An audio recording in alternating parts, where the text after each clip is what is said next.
कराची की जेलों में इस वक्त क्या सूरत हाल है?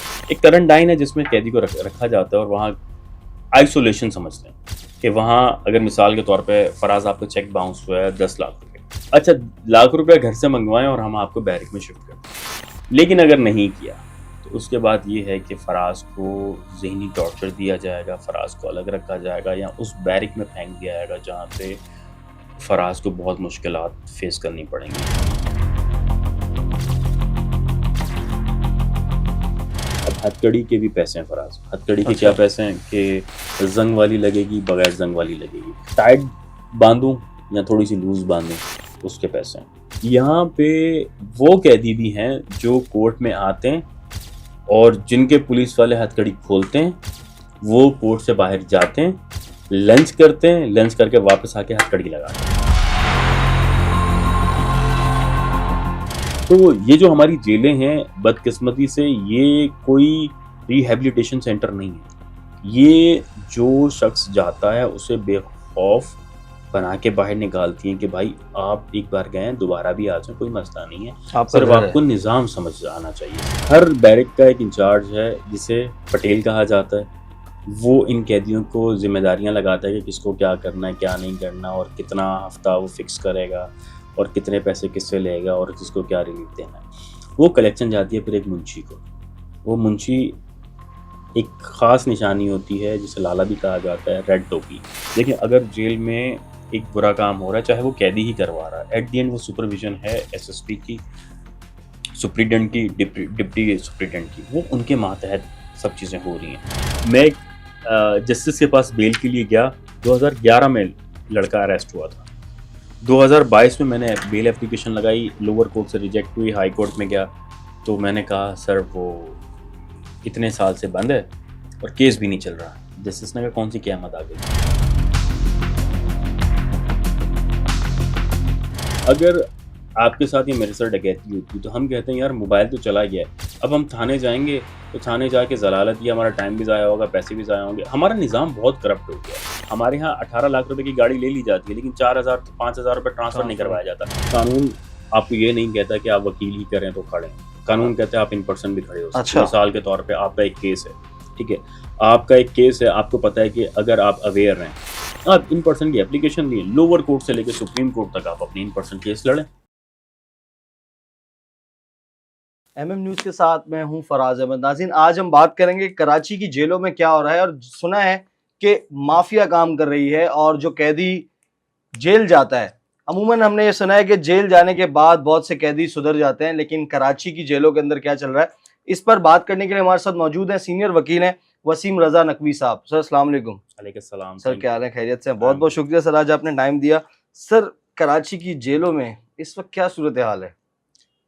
वही सूरत हाल है जो इस टाइम हमारे मुल्क की सूरत हाल है। जेल जाने के लिए कैदी को अगर एक शख्स को अरेस्ट होता है, पुलिस अरेस्ट करती है, रिमांड के बाद उसे जेल भेजा जाता है, तो इस चीज़ का भी डिसाइड किया जाता है कि वो सेंट्रल जेल जाएगा, लांडी जेल जाएगा। इस चीज़ के भी पैसे दिए जाते हैं कि उसे किस जेल में भेजा जाएगा। अच्छा, मतलब आपके पास ऑप्शंस मौजूद हैं। देखें, अंदर जो निज़ाम को समझता है कि जो पहले जा चुका है या जो अवेयर है इस बारे में, तो वो ज़रूर कहता है कि हमारे इस कैदी को या हमारे इस बंदे को फ़लाँ जेल में भेजें, वहाँ पे हम कुछ ना कुछ उसे रिलीफ़ दिलवा देंगे।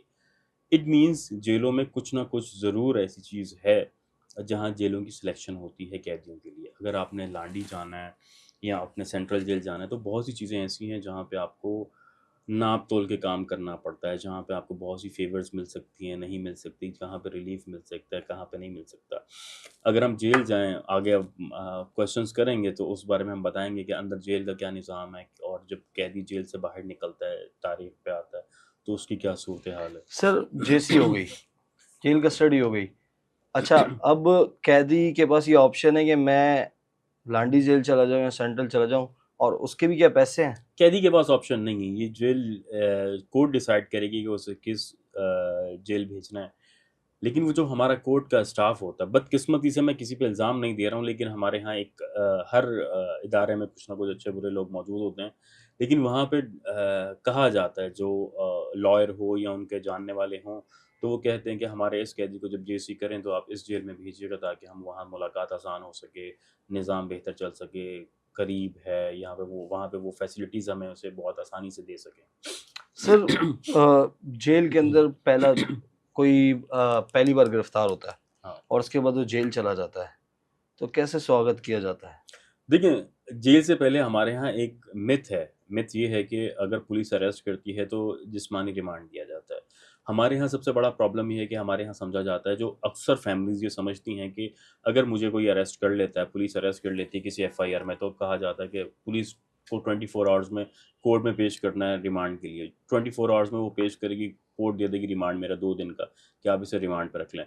ये जो जिस्मानी रिमांड होता है, बेसिकली ये जिस्मानी रिमांड नहीं होता। हमारे यहाँ बहुत गलत मिथ है कि जिस्मानी रिमांड का मतलब है कि उसे तशद्दुद करो, मनवाए, जैसे फ़िल्मों और ड्रामोज़ में होता है कि जो मारो, तशद्दुद करे और मनवाना है पुलिस ने। इसका मतलब हरगिज़ ऐसा नहीं है। इसका मतलब ये है कि जिस्मानी रिमांड मतलब आप फ़िज़िकल, जिस्मानी तौर पे पुलिस के हवाले कर दिए गए हैं, कि पुलिस आपको 2 दिन रखेगी, इंटेरोगेट करेगी, इन्वेस्टिगेट करेगी, अगर कोई चीज़ निकलती है, तो वो 2 दिन बाद दोबारा अदालत में पेश करने के बाद आपको कहेगी कि हमारे पास से इसके पास से ये निकला है और इस केस में रेलेवेंट ये चीज़ें निकली हैं, तो इसको अब मज़ीद हमें अगर रिमांड चाहिए होगा तो रिमांड ले लेगी, अगर नहीं चाहिए तो जेसी कर दिया जाएगा।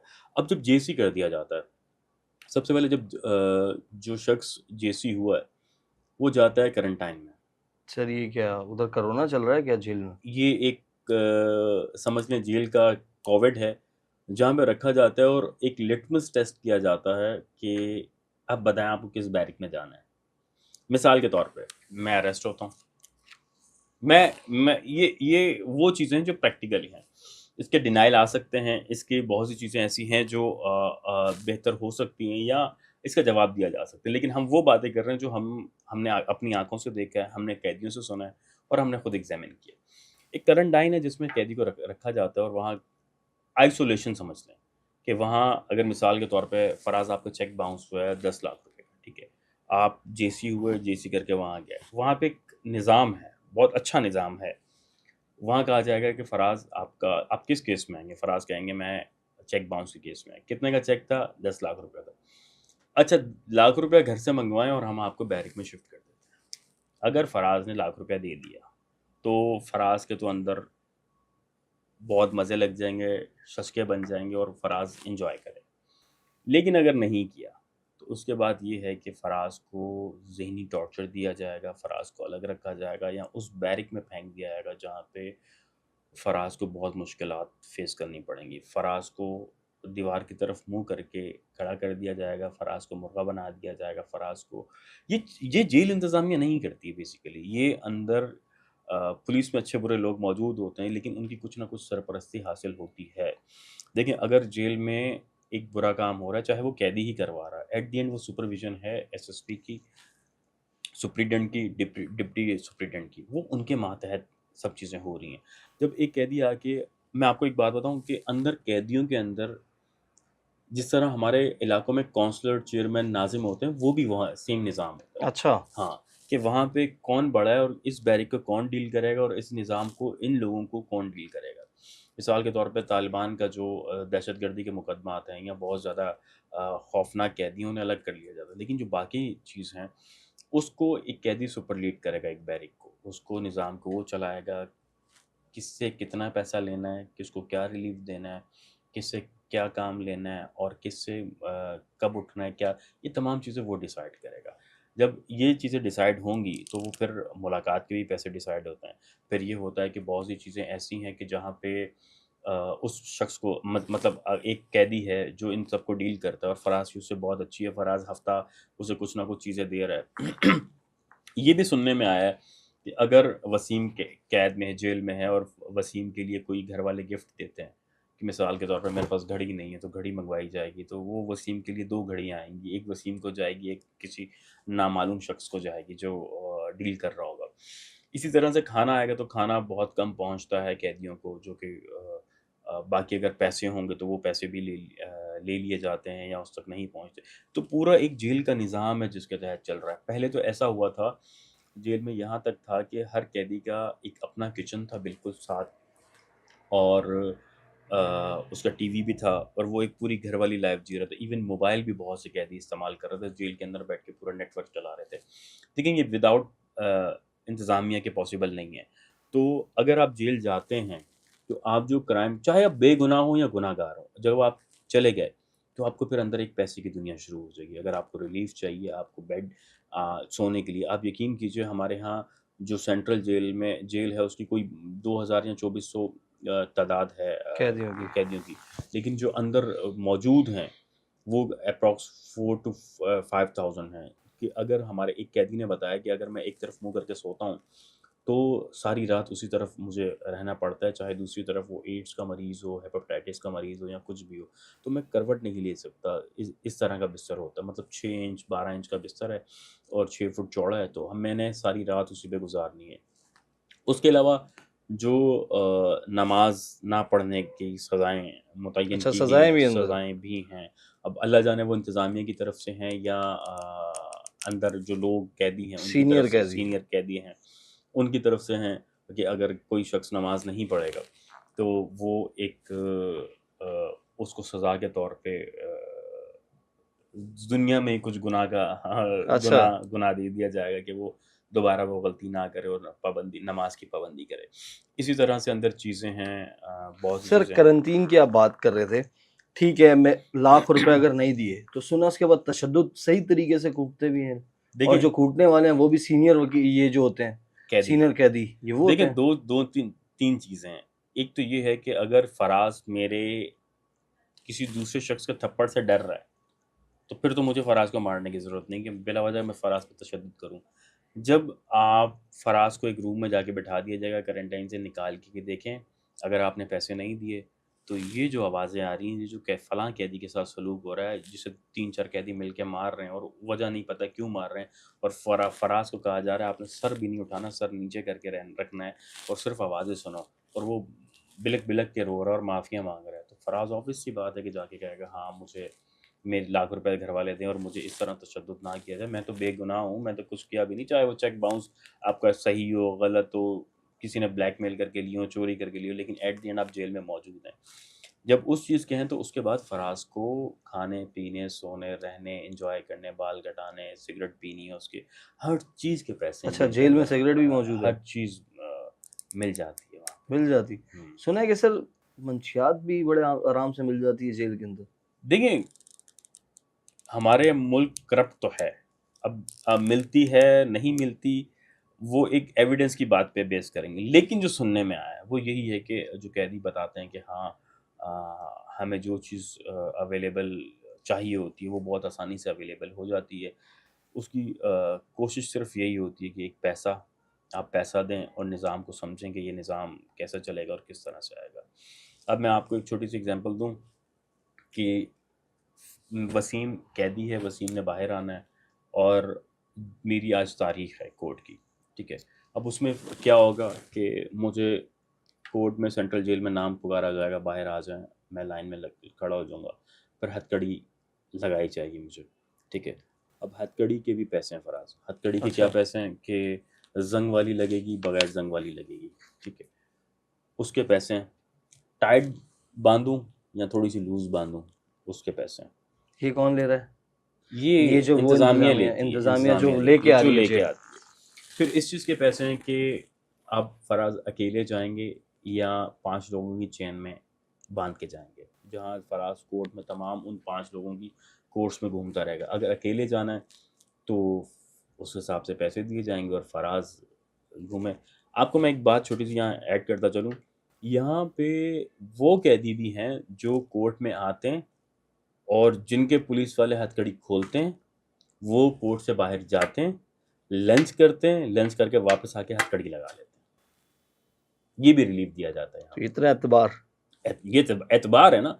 देखिए, अगर मेरा फलाँ पुलिस वाला बहुत अच्छा जानने वाला है, तो आप एक कैदी हैं, आपको एक कैदी की ज़िंदगी गुज़ारनी है। देखिए, फंडामेंटल राइट्स सबके हैं, बराबर हैं, सबको राइट्स बराबर हैं। लेकिन अगर फराज़ बहुत अच्छे पैसे दे रहा है, जो पुलिस वाला लाया है, और पुलिस वाले का ट्रस्ट है कि फराज़ यहाँ से नहीं भागेगा, तो वो हथकड़ी खोलता है, वो बाहर जाता है, वो हलीम खाता है, वो पूरे 2-3 घंटे बाहर गुज़ारने के बाद आके दोबारा हथकड़ी लगा के प्रिजन वैन में बैठते और जेल में चला जाता। ये बहुत कुछ होता है हमारे यहाँ।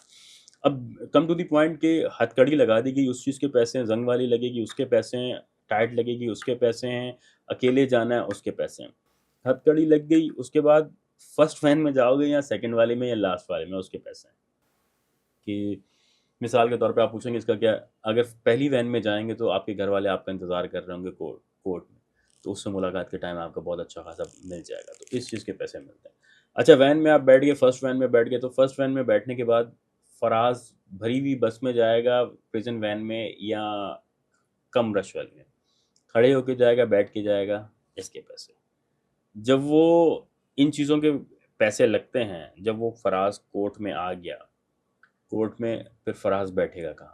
घर वालों के साथ बैठेगा, मोबाइल पे बात करेगा, घर वाले जो खाना लाए हैं वो खाना खाएगा, चुप के बैठेगा, इस चीज़ के भी पैसे हैं। फिर कोर्ट में जाएगा, कोर्ट में एक निज़ाम है, अच्छे बुरे सब तो नहीं, लेकिन सुनने में आता है कि कहीं ना कहीं तारीख लेने के भी पैसे हैं। हमारा माशरा है, मैं बहसीत माशरा बात कर रहा हूँ, किसी इदारे पे ब्लेम नहीं कर रहा हूँ। वो उस चीज़ के पैसे हैं, जब तारीख लेके वापस आएगा फिर उस चीज़ के भी पैसे लगेंगे कि कितनी देर फराज बैठेगा अपने घर वालों के साथ और कौन सी वैन में जाएगा। अगर फराज पैसे नहीं दे रहा तो फर्स्ट वैन में फराज को बैठा के सेंट्रल जेल वापस दे दिया जाएगा, भेज दिया जाएगा कि बस इनफ। उसे कॉल भी नहीं करवाई जाएगी घर वालों से, उसे बैठने भी नहीं दिया जाएगा, उसे खाना भी नहीं खाने दिया जाएगा, उसे कोई रिलीफ नहीं मिलेगा। अगर एक कैदी 3 से 4 हज़ार रुपया एक पेशी पे लगाता है तो यकीन कीजिए वो बहुत अच्छी ज़िंदगी गुजार रहा है। अब आप कहेंगे कि एक कैदी शख्स जो फर्स्ट टाइम जेल गया, क्या गारंटी है कि वो वापस आएगा तो बहुत सुधर के सुधर के आएगा। देखिए, हमारी जो चीज़ें हैं, मिसाल के तौर पे मलेशिया है। मलेशिया की एग्जांपल दूं, मलेशिया में अगर कोई ब्लास्फेमी करता है या कोई भी किसी भी क्राइम में होता है तो उसे 3 महीने का साइकेट्रिक वार्ड या साइकोलॉजिस्ट के पास भेजते हैं, उसी जेल में, ताकि वो उसकी काउंसलिंग करे, उस जो वजह उसकी बनी है जुर्म की उसको ख़त्म किया जाए। उसकी काउंसलिंग करके उसे, वो जेल भी हो गई, उसकी काउंसलिंग भी होगी, उसे एक अच्छा इंसान बनाने की तरफ राग़िब भी कर दिया गया। अगर उन्हें लगता है कि ये 3 महीने में नहीं बन रहा तो उसे फिर 6 महीने में ले जाया जाता है कि उसकी 3 महीने और काउंसलिंग की जाए। जब वो 3 महीने बढ़कर 6 महीने होता है तो अब यकीन कीजिए बहुत से ऐसे शख्स, देखिए एक साइंस है, साइकोलॉजी एक साइंस है, आपको माइंड गेम खेलनी है। अगर 6 महीने किसी को कॉन्टीन्यूसली एक अच्छी चीज़ बताई जाए, काउंसलिंग की जाए, तो मेरे ख्याल से बहुत अच्छे असरात, अगर उसके बाद भी कोई ना हो तो उसके बाद फिर उसकी सज़ा बनती है। तो वहाँ वो तो हो गया एक मलेशिया के निज़ाम जहाँ पे आप जेल जाते हैं और इस नीयत से जाते हैं, या रियासत जो चाहती है कि बेहतर हो के एक शहरी बाहर आए और उसको कुछ माशरे को डिलीवर करे। लेकिन हमारे यहाँ क्या है? हमारे यहाँ टोटली निज़ाम तब्दील है। हमारे यहाँ अगर कोई कैदी जेल जाता है तो सबसे बढ़कर वो मज़ीद बेडर होके बाहर आता है। वो कहता है यार एक बार तो मैं चला गया हूँ, अब मुझे निज़ाम भी समझ आ गया। अब मुझे नहीं डराना कि जेल क्या होती है, क्या होता है। अब मैं बहुत अंदर जाऊँगा और फलाँ जानने वाला है मेरा, मैं उससे बात कर लूँगा और सारी चीज़ें डील कर लूँगा। अब तुम्हें भी कोई मसला हो तो मुझे बताना। वो यहाँ तक चीज़ होती है। तो ये जो हमारी जेलें हैं, बदकिस्मती से ये कोई रिहैबिलिटेशन सेंटर नहीं है। ये जो शख्स जाता है उसे बेखौफ बना के बाहर निकालती हैं कि भाई आप एक बार गए हैं, दोबारा भी आ जाएँ, कोई मसला नहीं है। आपका सिर्फ़ घर है। आपको निज़ाम समझ आना चाहिए इस मुल्क का, इस जेल का, इस अदालत का। जो शख्स मेरे पास, कई लोग आते हैं, वो कहते हैं, वो फलाँ कहते हैं ना यार, मैं तुम पे एफआईआर कटवा दूँ, वो कहता है कल नहीं आज कटवा ले, मुझे पता है ज़मानत कैसे लेनी, मुझे पता है जेल जाऊँगा तो कैसे बाहर आ जाऊँगा। मतलब उन्हें ये डर खौफ ख़त्म हो गया है कि क्या चीज़ होंगी। अब एक शरीफ बंदा जो कोर्ट कचहरी थाने जाने से डरता है, उसके लिए तो ये चीज़ बहुत बड़ी है, उसके लिए तो एफआईआर में नॉमिनेशन बहुत बड़ी है। लेकिन एक हैबिचुअल जो बन जाता है, जब वो अंदर सेटिंग करके आ जाता है, उसे निज़ाम समझ आ जाता है, तो वो इस सोसाइटी के लिए मज़ीद प्रॉब्लम्स क्रिएट करता है। मिसाल के तौर पे, अब आप, फराज को नहीं पता था कि शॉर्टकट्स अमीर होने के तरीके क्या हैं, ठीक है? हमारी पुलिस बहुत अच्छा काम कर रही है, क्रिमिनल्स पकड़ती है, प्रोसिक्यूटर या इन्वेस्टिगेशन में कहीं न कहीं लैकुनाज़ होते हैं जिसकी वजह से वो बरी हो जाते हैं। बट जो जेल का निज़ाम है, वो भी इन्हीं पुलिस की सरबराही में, सरपरस्ती में ख़राब हो रहा है। जब एक शख्स जेल जाता है और वो बाहर आता है, तो वो मज़ीद ख़राब होके आता है। और अगर फराज को वो तरीके पैसे कमाने के नहीं पता, जो जेल में बैठ के लोग बता रहे हैं और जो तरीके बता रहे हैं, जो निज़ाम चल रहा है, तो वो फराज सीख के बाहर आएगा और वो अडॉप्ट करेगा, यार मैं 50,000 1 लाख की नौकरी क्यों करूं जबकि मुझे तो 2 दिन में ये चीज़ें बराबर हो रही हैं, और तरीके भी उन्हें पता होते हैं। आप यकीन कीजिए इस तरह की चीज़ें लोग अंदर बैठ के प्लान कर रहे हैं और चला रहे हैं कि आपकी सोच होगी। फिर अगर कोई किसी कैदी से रिश्तेदार मिलने आता है, अब यकीन कीजिए आप मेरी बात पे यकीन नहीं करेंगे क्योंकि मैं उनके खिलाफ बात कर रहा हूँ। लेकिन जो शख्स मुलाकात करके आता है, क्या उन पे आप हलफ लेके ये पूछ सकते हैं कि आया आप बगैर पैसे दे के अपने कैदी से, अपने रिश्तेदार से, अपने प्यारे से मुलाकात करके आ रहे हो? अगर कोई शख्स आ रहा हो तो मैं ज़िम्मेदार हूँ कि बगैर पैसे के, बगैर किसी चीज़ के वो शख्स मुलाकात करके आ रहा है। कितनी देर मुलाकात करेगा इस चीज़ के भी पैसे। सर पहली मुलाकात का भी बोलते हैं बड़ा अजीब सा सीन होता है। सर पहली मुलाकात से लेके आखिरी मुलाकात तक आपको पैसे देने, और अक्सर ऐसा होता है कि आपको बहुत चंद देर मुलाकात कराई जाती है। अब शीशे के पार मुलाकात करवाई जाती है। इस तरह की बहुत सी चीज़ें हो गई हैं जहाँ पे टोटली पैसा चलता है। मतलब पहली मुलाकात में आपके घर वालों के सामने आपको मारते हैं, ले आओ देखिए, पैसा। टॉर्चर मैंने आपको बताया कि आपको बिठा के, जब फराज को बिठा के किसी थर्ड पर्सन को टॉर्चर किया जाएगा, तो जब वो टॉर्चर देखने के बाद मुलाकात के लिए मुलाकाती आएंगे तो फराज बताएगा ना फलां पे इतना तशद्दुद हुआ है तो मुझे कम से कम ये नहीं चाहिए, तो रिलीफ तो मिलेगा। हाँ, अगर कोई शख्स बहुत अच्छी पहुंच वाला है या उसे लगता है कि इस शख्स के राब्ते या ताल्लुकात बहुत हैं, तो उस पे हल्का हाथ रखा जाता है कि हाँ ठीक है, कि बाहर ये जाके कोई बाहर कुछ ना जाके कुछ ना बोले। बोले या कुछ ना करे। लेकिन जो आम मीडियोकर है या गरीब है, उससे बहुत बुरा सलूक किया जाता तो सर ये कुछ सुना है कि लेवल वेवल भी होता है जेल के अंदर, एक बैरक के अंदर 100 बंदे हैं, एक के अंदर 2 बंदे है। हैं। सर यही मैंने आपको बताया कि जो जेल का निज़ाम चला रहा है, उसको ये चीज़ अब बैरिक्स हैं, मिसाल के तौर पर एक बैरिक में अगर 100 बंदे रह रहे हैं, तो जो पैसे नहीं दे रहा या जो बिल्कुल ही गरीब है, मीडियोकर है, वो उस बैरिक में जाके फेंक दिया जाएगा जहाँ पे बहुत ज़्यादा रश है, जहाँ पे स्मेल है, जहाँ पे हर तरह के कैदी रह रहे हैं। मतलब इतने कैदी हैं और वो जिस तरह रह रहे हैं, कई कई दिन कपड़े चेंज नहीं होते, कोई नहा रहा है नहीं नहा रहा है, तो उसके साथ रहेगा। आप यकीन कीजिए अभी हमारे चंद कैदी ने बताया कि मैं जिसके साथ रह रहा हूँ वहाँ शदीद ख़ारिश आने लग गई है, मच्छर खारिश का तो बहुत सुना है है, बहुत। बहुत बीमारियाँ फैल रही हैं, खांसी हो गई है, हर तरह की। तो ये चीज़ें तो जो नॉर्मल शख्स रहने वाला होगा तो वो उसके लिए तो बहुत मुश्किलात है। जो अकेले बेड पे सोता हो या 10 तरह के प्रिकॉशंस अडॉप्ट करता हो, उसके लिए तो बहुत मुश्किलात है। कहा जाता है कि जेल कराची की जो जेल है इसके अंदर खारिश और हेपेटाइटिस बी ये बड़ा आम है। मतलब जो कैदी जमानत पे बाहर आता है उसकी 1.5-2 हफ्ता खारिश नहीं खत्म होती ये हकीकत है ये जल्द की। बात।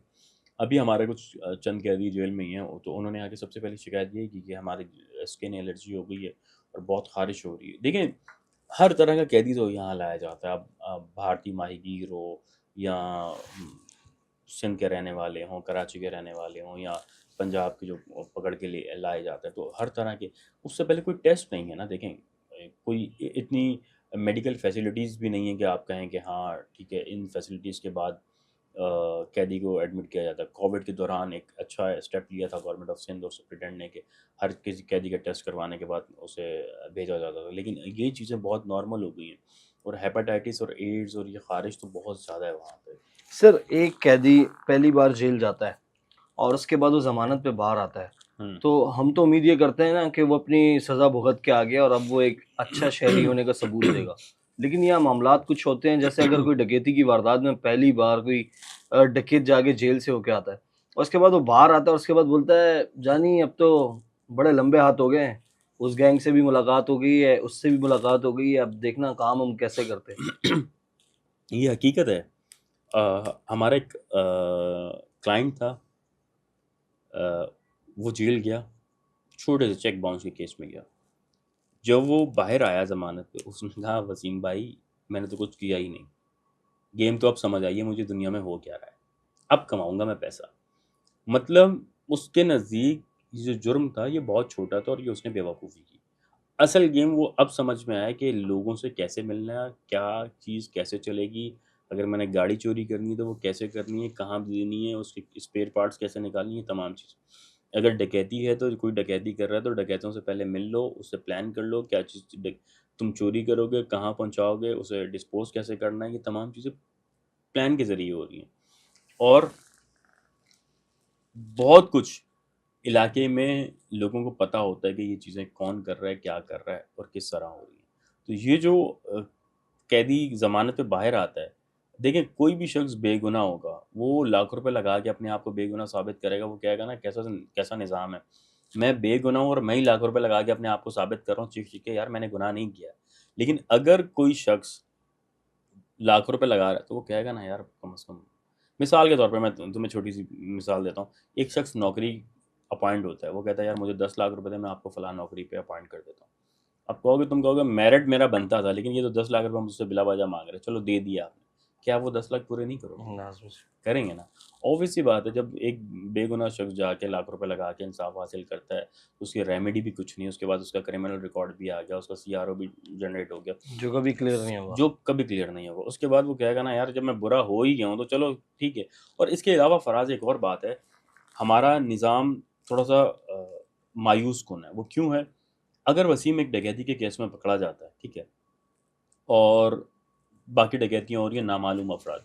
अब खुदा ना ख़ास्ता मुझसे कोई चीज़ छीनी जाती है, कल को मुझे नहीं पता वो शख़्स कौन-सा है, मैं तो नामालूम लिखवाऊँगा।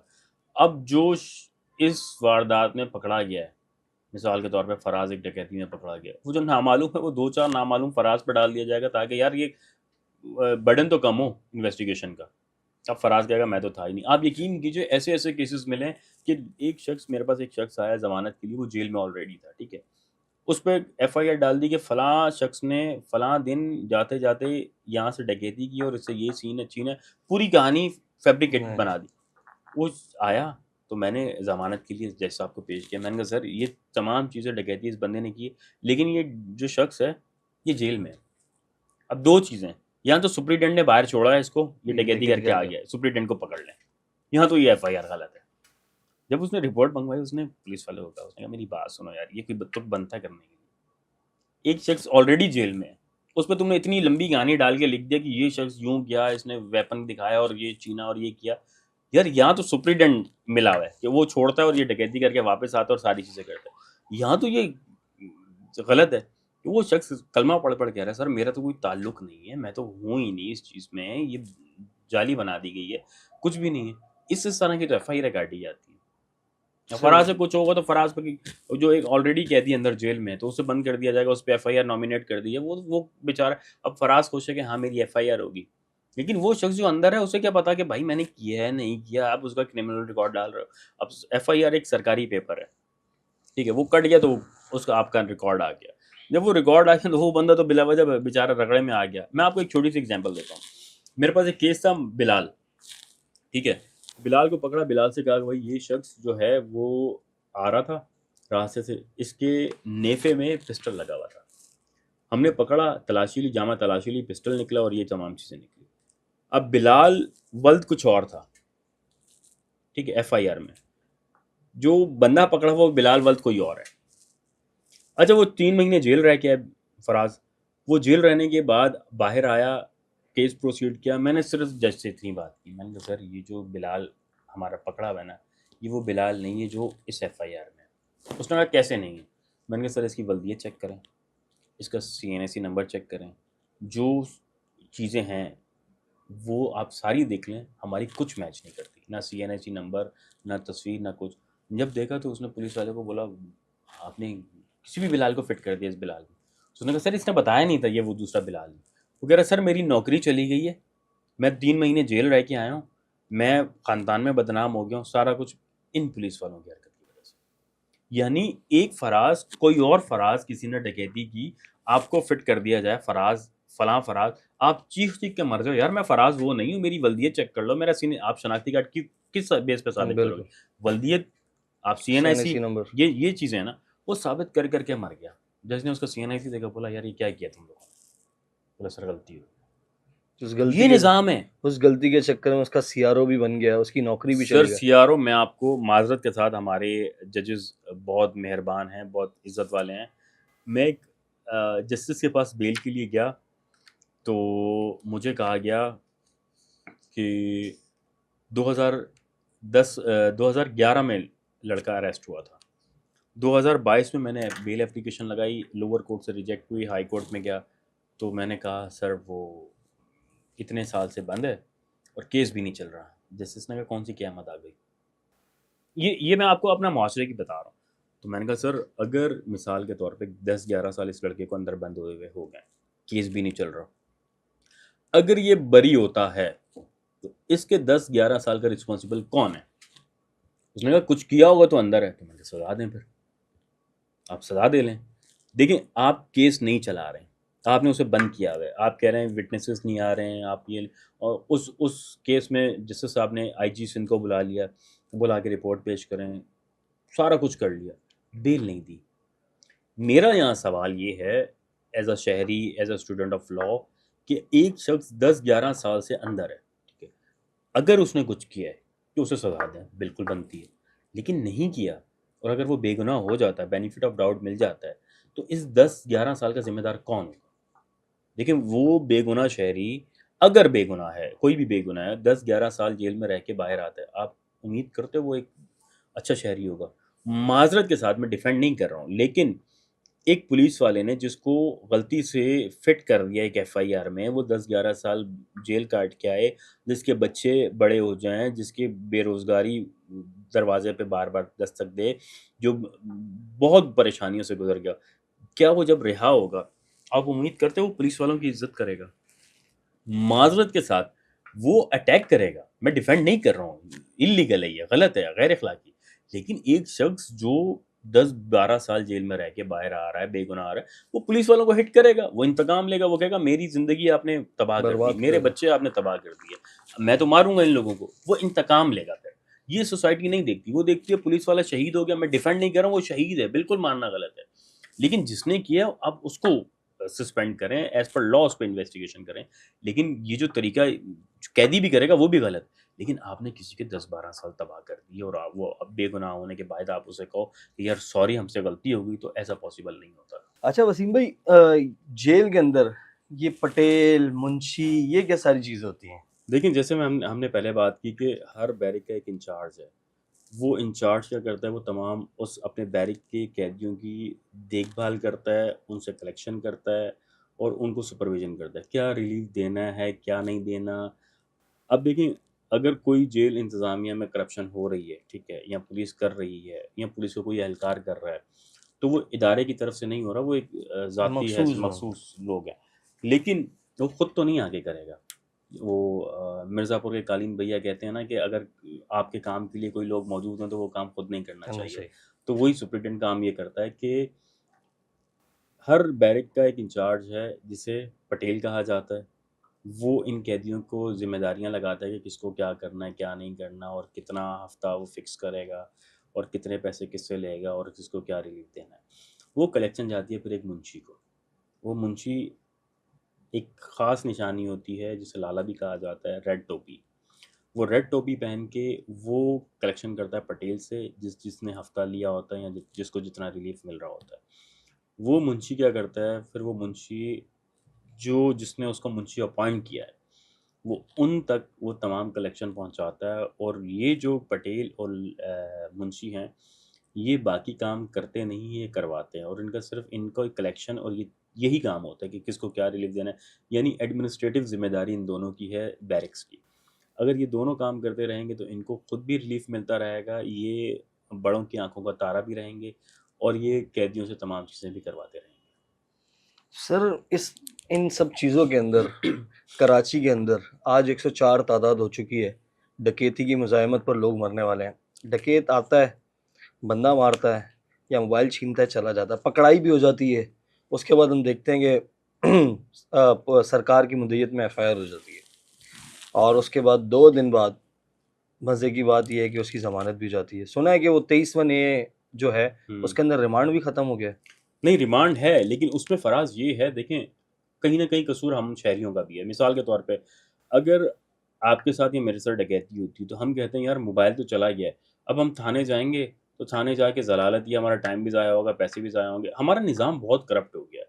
अब हम जाते हैं तो हमारी एफआईआर फ़ौरन नहीं होती। आप देखें 22 से लगा के शहरी कोर्ट्स में अपनी एफआईआर दर्ज करवाते हैं, तकरीबन एमएलओ करवा लो, महीना-महीना कर सर 22A पर अगर शहरी जाता है तो वकील की फ़ीस के साथ कितने पैसे लग जाते हैं? देखें, ये तो वकील की अपनी फ़ीस है कि वो कितनी फ़ीस लेता है, मैं सिर्फ इतना कहूँगा कि सस्ता डॉक्टर सस्ता वकील हमेशा महंगा पड़ता है। तो प्रॉब्लम ये है कि आपके पास ग्राउंड्स होने चाहिए, एफआईआर आपका हक है, ठीक है, लेकिन आपके पास ग्राउंड्स इतने स्ट्रांग होने चाहिए कि एफआईआर हो। अगर हमारे साथ कोई वारदात होती है तो सबसे पहले हमारी वो एफआईआर ही नहीं होती है। हमें अंदाज़ा होता है कि यार एक चीज़ तो चली गई है, जो क्राइम रिपोर्ट हो रहा है वो अलग है, जो हो रहा है वो अलग है। अब अगर किसी के साथ एफआईआर क्राइम होता है, वो जाता है थाने में एफआईआर के लिए, वो एफआईआर ही नहीं होती। वो कहता है यार मेरा मोबाइल चला गया, दफ़ा करो, अभी मैं कोर्ट जाऊँगा, थाने जाऊँगा, वहाँ एफआईआर के मुझे अलग पैसे देने पड़ेंगे, आईओ को अलग देने पड़ेंगे, अपने एक्सपेंसेस अलग देंगे। अगर मैंने किसी को पकड़वाना भी है, तो आईओ कहता है यार मेरी गाड़ी में फ्यूल डलवा दो, मुझे इतना दे दो, खर्चा दे दो, मैं उसको जाऊँगा, पकड़ के लाऊँगा, मेरा टाइम वेस्ट होगा। वो उसके पैसे, वो कहता है यार मेरा 60-70 हज़ार रुपए का मोबाइल था, मैं इसे 60-70 हज़ार रुपए दे दूँ, मुझे कितने नफ़लों का सवाब है। और सबसे बड़ी चीज़ आती है, हमारे जो शहरी हैं वो रजिस्टर्ड ही नहीं करवाते कि हमारे साथ कोई जुर्म हुआ है। अव्वल, अगर करवा रहे हैं वो बहुत कम है, जो होता है वो पुलिस उस तरह से एंटरटेन नहीं करती। और जो अगर एफआईआर हो जाए, अब मैं आपको कई मिसालें दे सकता हूँ। मेरे पास एक कल कॉल आई, उसने कहा एक शहरी ने डकैत ने मेरा मोबाइल छीना, एफआईआर हो गई है, लेकिन पुलिस वाले मुझे कॉल कर रहे हैं कि फ़लाँ डेट को उसने ज़मानत की एप्लीकेशन लगाई है, मैं नहीं जाऊँगा। मुझे ख़त्म करें, क्योंकि मैं कोर्ट कचहरी जाने वाला बंदा नहीं हूँ, मैं नौकरी करने वाला बंदा हूँ, मोबाइल जाना था चला गया। अब अगर आप जाएँगे नहीं कोर्ट में, ठीक है, आप उस चीज़ को शनाख्त परेड में उस बंदे को शनाख्त नहीं करेंगे जिसने आपसे मोबाइल छीना, तो बेनिफिट ऑफ डाउट तो एक्यूज़ को मिलेगा। Accuse is a favourite child of law, उसे बेनिफिट ऑफ डाउट मिलेगा, चाहे सब चीज़ें रिकवरी हो, लेकिन एक शख्स शनाख्त नहीं कर रहा। मैंने आप पे फायर किया, आप जब तक मुझे शनाख्त नहीं करोगे, कोर्ट तो नहीं मानेगी ना माने कि मानेगी। तो जहाँ पे शहरियों की रिस्पॉन्सिबिलिटी भी है कि वो जाके इस चीज़ को प्रोसीड करवाएँ। अगर एक शख्स को शनाख्त होती है, कोर्ट बिल्कुल उन्हें बेल नहीं देगी। अगर वो मुलव्विस होंगे, आप शनाख्त कर लेते हैं, तमाम चीज़ें हो जाती हैं, रिकवरी भी हो जाती है। लेकिन हमारे शहरियों को कम से कम जाना चाहिए इस कोर्ट कचहरी, उन्हें फेस करना चाहिए। अगर ये सर, चीज़ लेकिन अब बात ये, मैंने आपसे सवाल ये किया था कि एक बंदे का 60,000 रुपये का मोबाइल छिन गया और वो जाता है पुलिस एहलकार, पुलिस वालों के पास, और पुलिस वाले उसकी एफआईआर नहीं करते। एफआईआर नहीं करते तो उसके बाद दूसरा ऑप्शन बचता है 22A का। 22 का। अब 22A पे कितना खर्चा हो जाता है? हर वकील की अपनी फ़ीस है फराज़। फीस देखें, हटा देते हैं।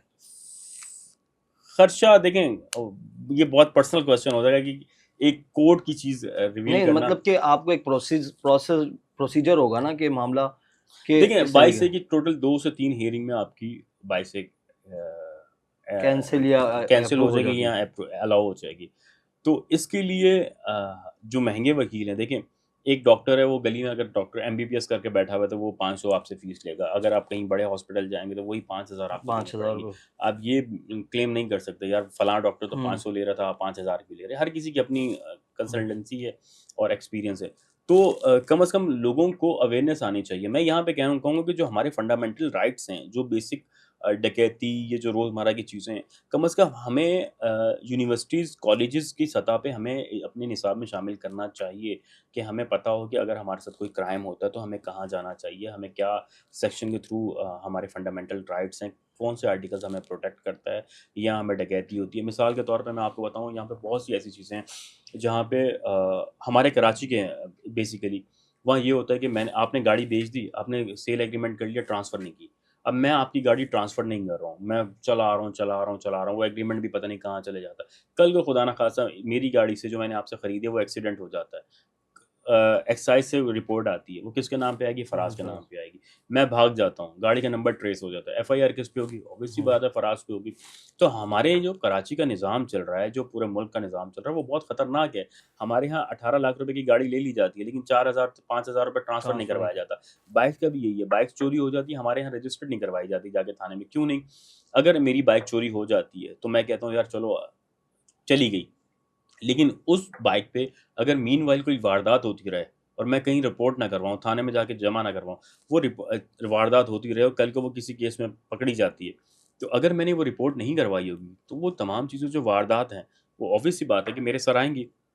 इसी तरह से गाड़ियाँ हैं, गाड़ियाँ बहुत चोरी हो जाती हैं, लोग जाके एफआईआर नहीं करवाते, रिपोर्ट दर्ज नहीं करवाते, कहीं कंप्लेन नहीं करते। अगर वो नहीं करवाएँगे, वो जितने क्राइम में यूज़ होती रहेंगी, वो सारे आपके नाम सर, पे ये तो फिर एक किस्म का शहरी के साथ नाइंसाफ़ी नहीं है कि 50-60 हज़ार रुपये का उसका मोबाइल छिन गया, उसके बाद वो 22A के लिए जाता है, उधर भी 50-60 हज़ार रुपये लगाए, फिर अ, जाके एफआईआर हो, एफआईआर हो। फिर एफआईआर होने के बाद आईओ के पास जाओ, फिर आईओ बोलेगा मैंने ये फाइल बनानी है, इसके इसका आसान हल 5,000 ये रुपये। है कि देखें, कानून आपको ये नहीं कहता कि आप वकील ही करें तो खड़े हों।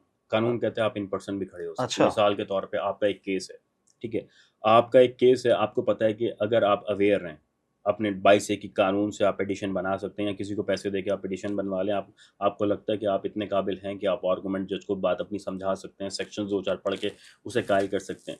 कानून हरगिज़ ये नहीं कहता है कि आप जाके वकील करें और वकील के थ्रू करें। आप इन पर्सन की एप्लीकेशन दें कि मैं अपना केस खुद प्रोसीड करना चाहता हूँ, आप जाके खड़े अपना केस प्रोसीड करें, आपको ₹1 नहीं देना पड़ेगा।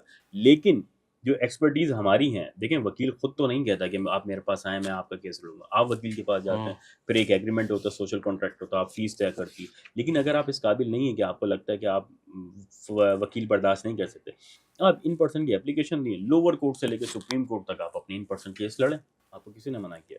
आपको ₹1 खर्च करने की ज़रूरत नहीं है। ये हमारे पास है राइट है, मतलब। बिल्कुल इन पर्सन आप खड़े होके केस लड़ सकते हैं अपना। आपको सही। चीज़ें बेहतर तरीके से पता होंगी। सर एक नई चीज़ है हमारे लिए और हमारी ऑडियंस के लिए, तो कभी ज़रूरत पड़ी तो इन पर्सन की एप्लीकेशन ज़रूर। लगाएंगे। बहुत बहुत शुक्रिया सर, आज आपने टाइम दिया। नाज़रीन, ये थे वसीम रज़ा नकवी साहब। इन्होंने बताया कि जेल के अंदर कैसे माफिया काम करती है और करप्शन किस हद तक के लिए है। वापस आएंगे, सही है, एक्स्ट्रा में। बहुत बहुत शुक्रिया सर, आज आपने टाइम दिया। नाज़रीन, ये थे वकील वसीम रज़ा नकवी। उन्होंने बताया कि जेल के अंदर माफिया किस तरीके से काम करती है और जेल में करप्शन कैसे की जाती है और कैदियों से कैसे पैसे लिए जाते हैं। अब तक के लिए इतना ही, मुझे इजाज़त दीजिए। अल्लाह हाफ़िज़।